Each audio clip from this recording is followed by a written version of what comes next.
tonight? Okay, bubusugin ko kayo tonight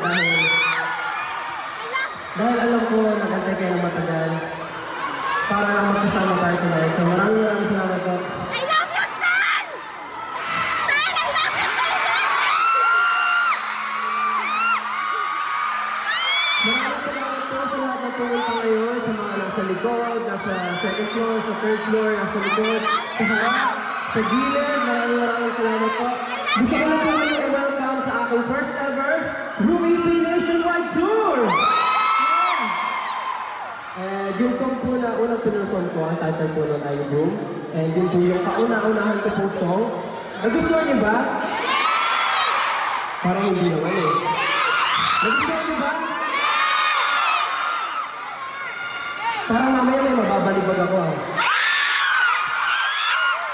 Gusto niyo ba? Sige, mamaya. Mamaya may mababalibag ako, okay lang? Para may remembrance ako dito sa Cebu. Sa Cebu. Sa Davao. Nandito na ako. Okay. So, yung Room po, yun yung first ever solo song ko na... Kilala niyo sino nagsulat, di ba? Sino nagsulat? Sino? Si Pablo. Kaya naman, sobrang thankful ako.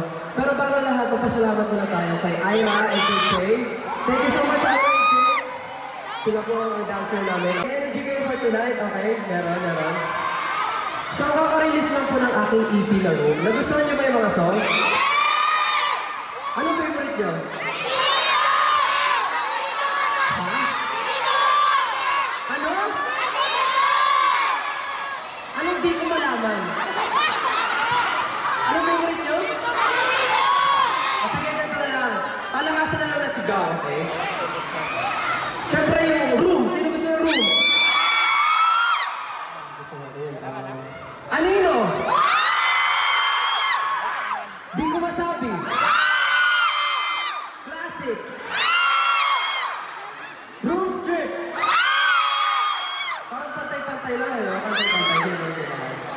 Okay. Again, gusto ko lang pili magpasalamat sa inyo lahat for coming tonight. Mga taong kasama ko ngayon pumunta dito, Wanzi, and of course, Warner Music Philippines family. Maraming salamat. So, yeah. Gusto nyo ba ng next song agad? Next song. Okay. Dahil galing tayo sa pinakamataas na energy, ano yung feeling yung next song natin?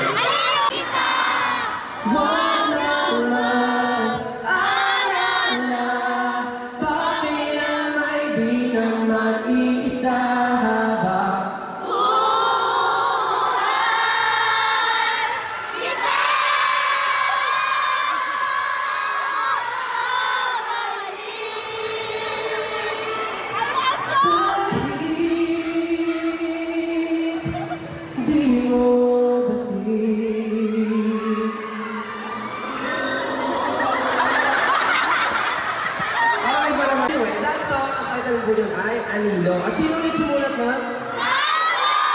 Sino? Si Pablo. Grabe si Pablo, no? Ganda ng mga songs sa salita. I'm super grateful and happy dahil binigay sa akin ni Pablo itong song na to. Dahil sabi niya raw, bagay daw sa akin yung song. Bagay ba?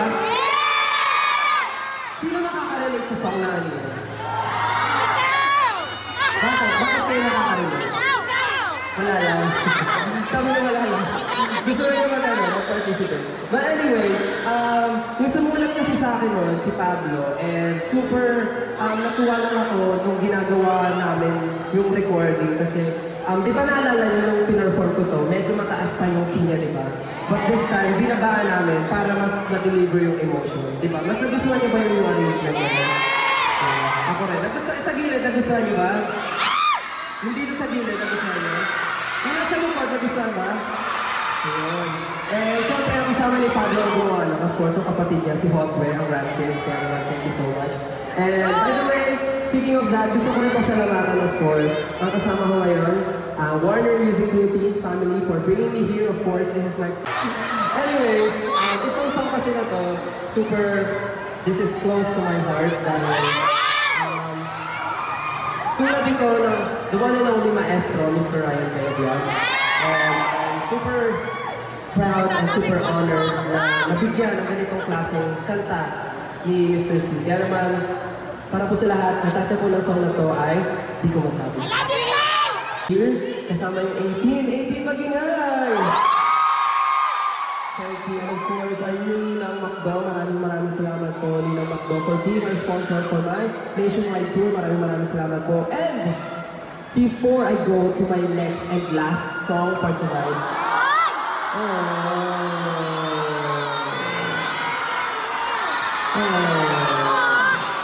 sige, hindi siya last, ang bullying siya.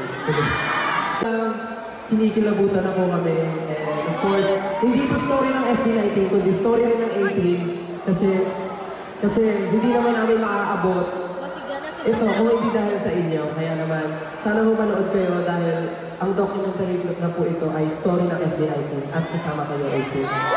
And of course, sa August 28 na po yan, sa lahat ng cinemas nationwide. And balita ko, you can use your vouchers to purchase a cinema ticket. Tama?